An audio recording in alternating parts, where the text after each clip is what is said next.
राधे राधे महाराज जी। महाराज जी, यदि हमें अंत में परमात्मा या श्री जी लालजू के में ही विलीन होना है तो हमें ये जीवन मृत्यु सुख दुख लोभ माया में लालजू डालते ही क्यों हैं? लालजू ने नहीं डाला। पहली बार आप जब सृष्टि में आए तो परम पवित्र थे। आपने इस सृष्टि रूपी बाजार की अपवित्रता को स्वीकार किया है तो आपको ही छोड़ना होगा। आप तो परम पवित्र थे, परम पवित्र हैं, परम पवित्र रहेंगे, लेकिन आपने शरीर को अपना मान लिया और शरीर को भोगों को भोग करके अपवित्रता का आपको बोध हो गया। नहीं, आप आत्म स्वरूप से आज भी पवित्र हैं। आत्मा कभी अपवित्र नहीं होती, पर आप अपने को आत्मा ना मानकर, भगवद अंश ना मानकर स्त्री मानती हैं, पुरुष मानती हैं, मूर्ख मानती हैं, विद्वान मानती हैं, पापी मानती हैं, पुण्यात्मा मानती हैं। उसी का भोग भोगना होता है। भगवान ने नहीं फंसाया। सही पूछो, बिल्कुल भगवान ने नहीं फंसाया, हम फंस गए हैं। माइक को हम पकड़े हैं या माइक ने हमको पकड़ लिया? हमने माइक को पकड़ा है। आप देखो, आपको कौन पकड़े? आप पकड़े हो। ये मेरी माँ, ये मेरे पिता, ये मेरे भाई, ये मेरे मित्र, ये आपने किया है। इसमें भगवान ने क्या किया है? भगवान ने तो आपको सुंदर बुद्धि दे दी, भगवान ने आपको सुंदर शरीर दे दिया, भगवान स्वयं अंश रूप से आपके हृदय में विराजमान, भगवान ने सुंदर भूमि दे दी, आकाश दे दिया, वायु दे दी, जल दे दिया, सूर्य दिया, चंद्र दिया। कितनी सुविधा दी हमको भगवान ने। भगवान ने हमको कहाँ फंसाया?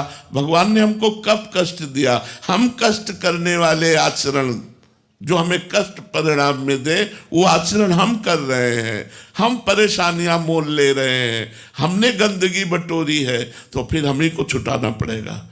वही गंदगी छुटाने के लिए भगवान संत रूप से, शास्त्र रूप से आपको समझा रहे हैं। अगर मान लो तो आप निर्मल हो जाओगे। निर्मल जहां हुए तो भगवान का साक्षात्कार हुआ, और भगवान का जहां साक्षात्कार हुआ तो आप और भगवान दो थे ही नहीं। सोई जाने जिह देहु जनाई, और जानत तुम्हें तुम्हें हो जाई। जो भगवान को जान गया वो भगवत स्वरूप हो जाता है।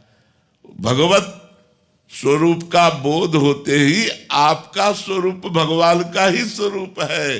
ब्रह्मविद ब्रह्म ही भवति। तो कहां फंसे? कहां आपने फंसे? आपने पकड़ रखा है। आप छोड़ दो, आज मुक्त हो आप। वही तो हम समझाने के लिए बैठे।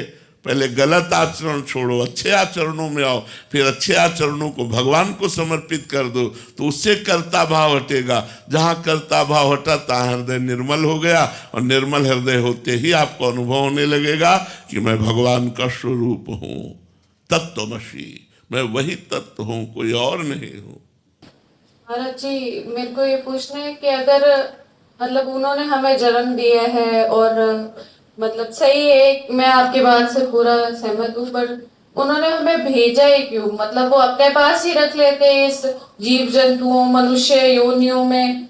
अब हम आपको और खोल करके बता दे, योग्यता के अनुसार उत्तर दिया जाता है, इसलिए उसे गुप्त रखा।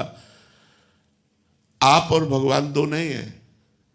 वेद कहता है एकोहम बहुश्यामा, मैं एक बहुत रूपों में हो जाऊं। संकल्प क्या? अपने आप में अपने आप से खेलने के लिए, अपने आप से अपने आप में खेलने के लिए। वो परमात्मा अपने आप का सृजन करता है और अपने आप का पालन करता है और अपने आप का संहार कर देता है। ये उसकी मौज, वही आप हो। पर आप भूल गए। अगर आप याद कर लो तो आपका जन्म मरण बंद हो जाए। आप अगर याद कर लो, स्मृति आ जाए कि मैं कौन हूं, तो अभी सारे दुखों से मुक्त होकर ब्रह्मानंद में मगन हो जाए। जो संत जन अखंडानंद, ब्रह्मानंद, ज्ञानानंद, प्रेमानंद, ये उसी भगवान के नाम है, और वही आप हो, और वही आपका स्वरूप है। आप अपने स्वरूप को भूल गए। आए थे खेलने और फंस गए इसमें। यही माया का चरित्र है कि हम अपने स्वरूप को भूलकर अपने को स्त्री पुरुष मान करके, भगवान, आप और भगवान में इतना अंतर नहीं है। आप मतलब आत्मस्वरूप जो है, जिस दिन ज्ञान में आपने अपने को शरीर भाव से हटा लिया, उसी दिन आप देखोगे कि ब्रह्मविद ब्रह्म भवति, आप ब्रह्म स्वरूप हो। ये एक स्वप्न चल रहा था जो झूठा था। न कभी जन्म हुआ है, न कभी मरण होगा। आप हमें बताना, स्वप्न में देखा कि हमारे चाकू मारी जा रही, क्या उस समय आपको गलत लगता है कि ये झूठा है? ये ऐसा लगता है कि ये सही नहीं है, ये स्वप्न में देख रही हूं, मुझे चाकू नहीं लग रही, ऐसा तो नहीं लगता ना?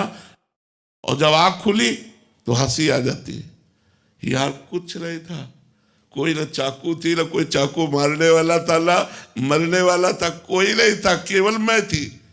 ऐसे ही जब ज्ञान हो जाएगा तो यहाँ न स्त्री है, न पुरुष है, न जड़ है, न चैतन्य है, न दुख है, न सुख है, एकमात्र वासुदेवा सर्वम, एकमात्र भगवान। अब ये वेदांति की बड़ी ऊंची बात है बच्चा, आपकी समझ में आवे, भगवान समझा दे तो। भगवान स्वयं फंसे हुए हैं, भगवान ने आपको नहीं फंसाया, स्वयं फंस गए। एक बार सुदामा जी ने भगवान से कहा कि यार तुम हमारे दोस्त हो और मायाधीश हो, यार हमें माया दिखाओ, माया कैसी होती है? भगवान से कहा तो भगवान ने कहा चलो समुद्र स्नान करने चलते हैं, द्वारिका में समुद्र है ना, बोले आओ समुद्र स्नान करने चलते हैं। ध्यान से सुनना, तो भगवान ऐसे और सुदामा जी सामने, बोले चलो गिन के डुबकी मारते हैं, 10-10 डुबकी मारते हैं। सुदामा जी ने डुबकी, जे ही डुबकी मारी तो सुदामा जी ने देखा कि मैं एक देश में पहुंच गया, और उस देश में जे भी गए तो लोग उनका पूजन करने लगे कि ये सुदामा जी हैं, भगवान के मित्र हैं। वहां का राजा भी पूजन करने लगा। राजा ने कहा हमारी बेटी ब्याह योग्य है राजकुमारी, अब तो इनके साथ हम ब्याह कर देते हैं। सुदामा जी का जबरदस्ती राजकुमारी के साथ ब्याह हो गया। अब 10-5 लड़के बच्चे हो गए। अब वहां की प्रथा थी, जैसे भारत में पहले प्रथा थी कि अगर पति मर जाए तो पत्नी को सती होना पड़ता था, पूर्व में ऐसा। तो वहां की प्रथा थी, जिस देश में सुदामा जी का ब्याह हुआ, कि अगर पत्नी मर गई, पति को जबरदस्ती जला दिया जाता था पत्नी के साथ।